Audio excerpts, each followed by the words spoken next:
Alrighty, guys, let's talk a bit about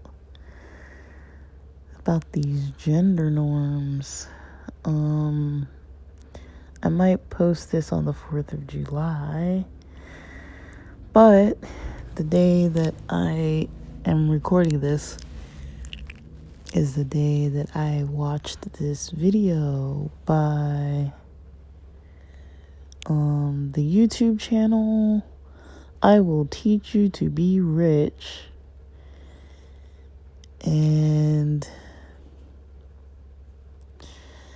basically, it's they don't talk about gender identity and sexuality on this. They don't make any point about it. I don't think any of the episodes do.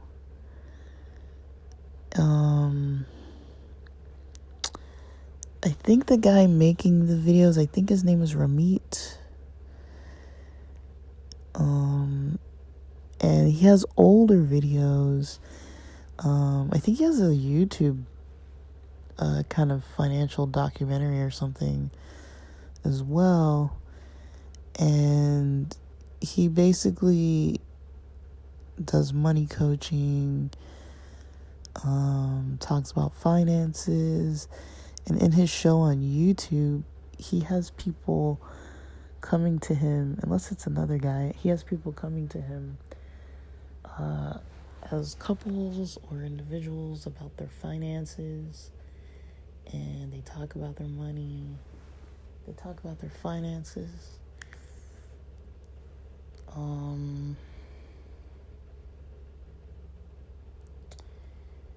And yeah, that's what they do. Talk about money, talk about finances.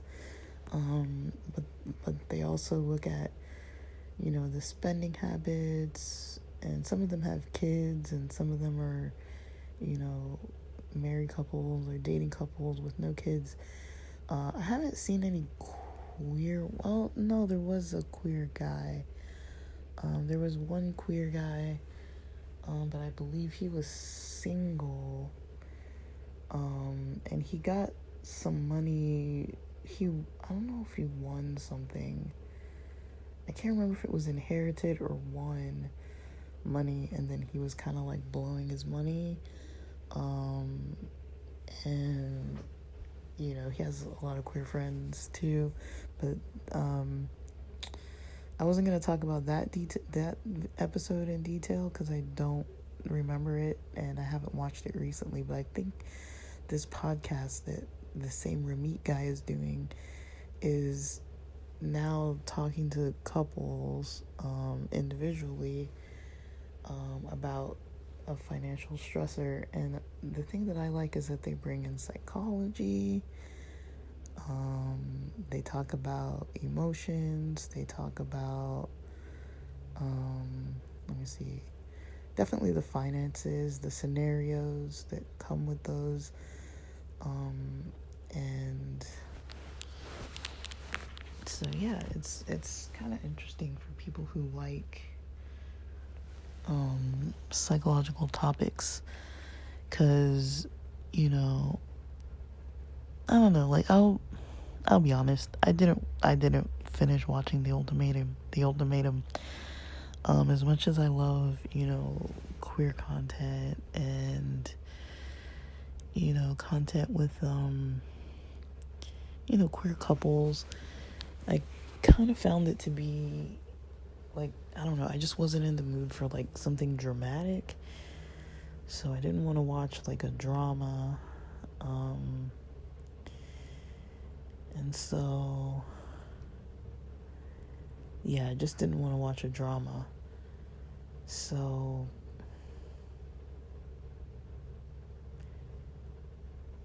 yeah, but yeah, so yeah, yeah, I didn't want to watch it, like all the drama, the crying, like I just wanted to see something happy, and it did not appear to be happy. Like I'm not really into drama, like where it seems like people are getting hurt for like entertainment. Like maybe sometimes I am, but with that, I was kind of like, I just want some queer happy shows, and I wasn't getting a queer happy show out of that one. But I get why people like it. But I am just not gravitating to that specific series at the moment.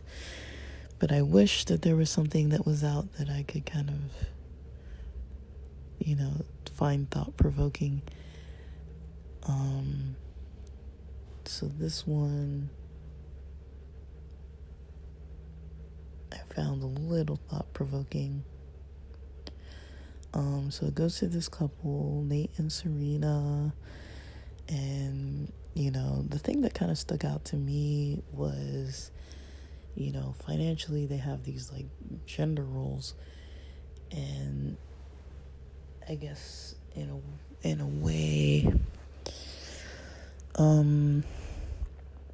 they said in their relationship they don't really hold too fast to gender roles. So the female in this relationship, and it's a straight couple as far as we know, cis straight couple, in their 20s, and I want to say they live in New York.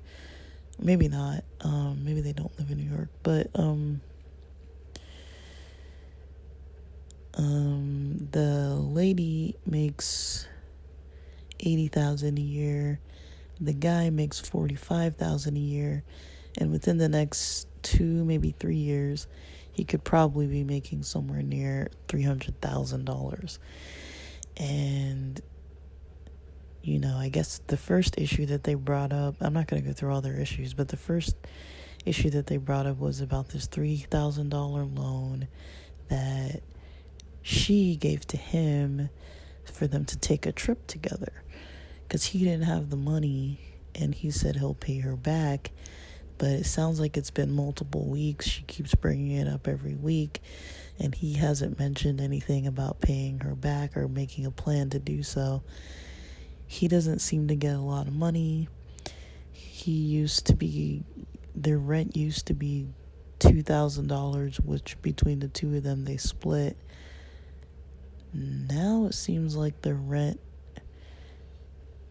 is maybe an extra $500 or $600, which he can't afford. So she pays extra. I think she pays $600 extra a month or something now. And so,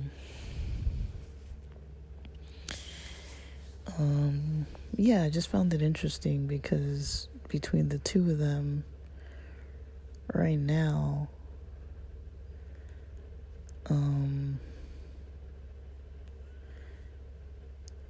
they're not,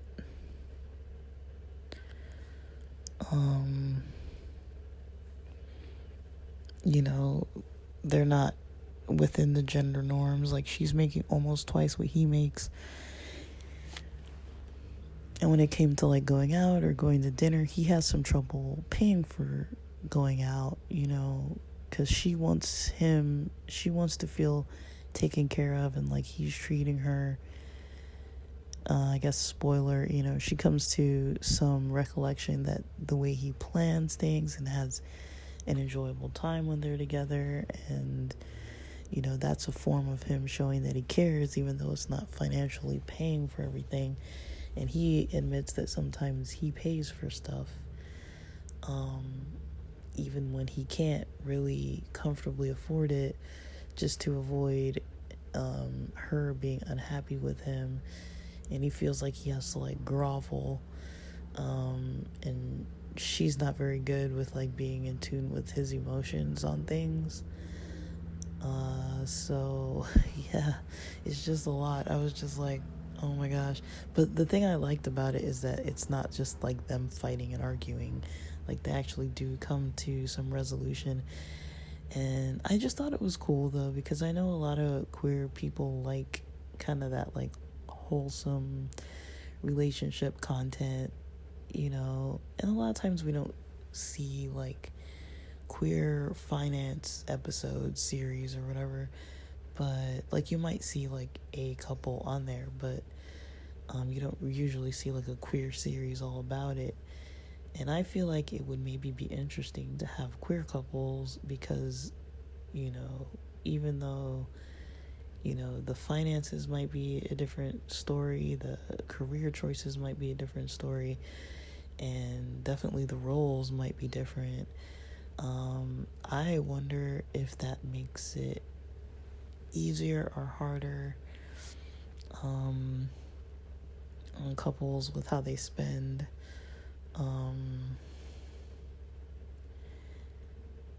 So I don't know. I don't think we really like I don't think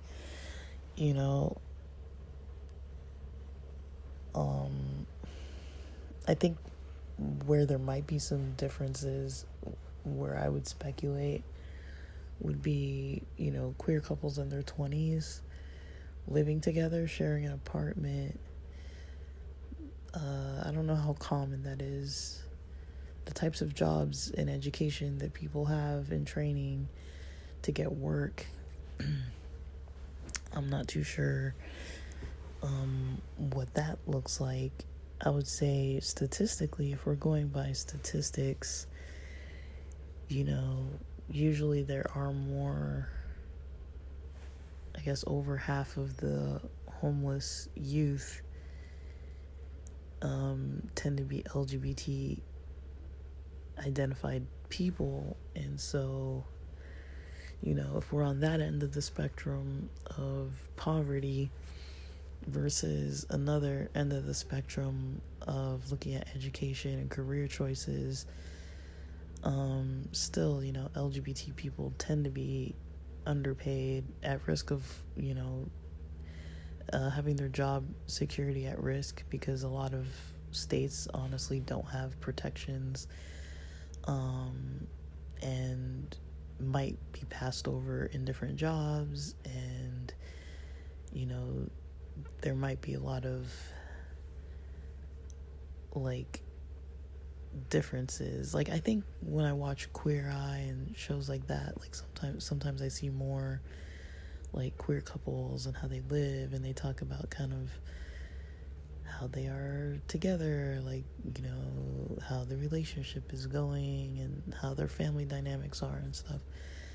But it's various types of couples on that show, or various types of people, or singles, or living environments.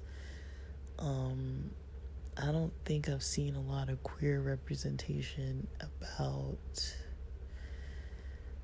finance. And so when I was watching this episode of this I Will Teach You to Be Rich podcast, that was the first thing that came to my mind, was like, oh, this would be cool if it was like lesbians, or it would be cool if it was like some other gender couple, but I stayed and watched it and liked it because it was kind of more calm. It was like you could see they had disagreements and stress between their relationship, but they were getting to the bottom of issues, and didn't get out of hand or anything like that. Like, I'm not saying people can't cry in shows and stuff, but it's like they actually got to the bottom of a lot of root issues that I could see them potentially working on if they keep going. And it's like they could take actionable steps. Like, it's stuff that they could implement right after this episode, where they could start a plan of like how to like start addressing some of this stuff, versus just everybody fighting for entertainment's sake. And then it's like, wow, that was stressful, and it looks like it was from December 13th, 2022, so it's not even a new episode. And you see them on Zoom, but they're both in different rooms in the same apartment, I guess, which was confusing to me because I was like, they're talking about rent and stuff and sharing rent and stuff, but it's like, aren't they living together? Like, why are they both talking from like different rooms? And you can see that they're in a house. They're not like in an office or anything. So there's like beds in the background, like pillows and stuff. So like, yeah, but I guess they're both in opposite rooms because they need to be online. But yeah, they're able to talk about it, and I really like the way it went. I think they got the help they need, and they're able to kind of see a clear plan financially. So I don't know. I don't know if people are into that kind of content. I like it because it's not dramatic, but it's also very straight. And I do wonder, if it wasn't a straight couple, how would that look, as far as people paying? Like if it was two guys or two women or like two non-binary people or whoever it may be. If it was two people of different like genders from what they had in the episode, I wonder how that would look different. Like I don't think they're really addressing like social issues so much because both of these people are educated and on their way to having very high finance, very high incomes. Between the two of them, in a few years, they'll probably be making almost $400,000. So, or somewhere near there. So, that's good money, But, yeah. I just thought it was cool. I thought it was a cool episode. But I'm definitely, obviously, trying to find more queer episodes because now I'm watching all this other stuff. But, I don't know. I mean, it's still relevant. It's just I'd have other questions because there's definitely other issues to talk about, with when you look at different groups of people. So I don't know. It's always good to see representation, but I don't think there was representation in this one. They were using terms like my person, but I think people just have started using that now, maybe, or something. I don't know. But alright, guys. That's really all I have to say about that. I hope those celebrating July 4th have a good time. I know a lot of people with days off, so I feel like they're enjoying. I hope everyone's having a good time. And for those of us trying to have a peaceful, calm day, hopefully everyone slept well beforehand, because I know in some areas, like my area, the fireworks might be going off late into the nights, past your bedtime. So yeah, there's that. But yeah, so that's all I've really gotta say. And with that, thanks for listening.